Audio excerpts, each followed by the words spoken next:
आंसुओं का रहस्य। एक बार श्री कृष्ण को रोते देखकर गोपी श्री कृष्ण से रोने का कारण पूछती हैं। उसी के उत्तर में श्री कृष्ण कहते हैं, सुनो सखी, जहाँ प्रेम है वहाँ निश्चय ही आँखों से आंसुओं की धारा बहती रहती है। प्रेमी का हृदय पिघलकर आंसुओं के रूप में निरंतर बहता रहता है और उसी अश्रुजल प्रेम जल में का पौधा अंकुरित होकर निरंतर बढ़ता रहता है। सखी, मैं स्वयं प्रेमी के प्रेम में निरंतर रोता रहता हूँ। मेरी आंखों में निरंतर आंसुओं की धारा चलती रहती है। मेरी इच्छा नहीं थी कि मैं बताऊं, पर तुमने बार बार पूछा तुम क्यों रोते हो, तो आज बात कर ही देता हूँ। मैं अपने प्रेमी के प्रेम में रोता हूँ। जो मेरा प्रेमी है वह निरंतर रोता है और मैं भी उसके लिए निरंतर रोता हूँ।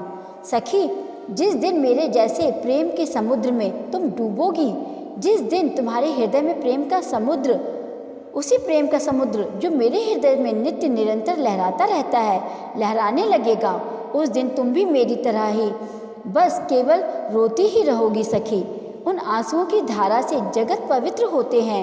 वे आंसू नहीं हैं, वह तो गंगा यमुना की धारा है। उनमें डुबकी लगाने पर फिर ताप नहीं रहते।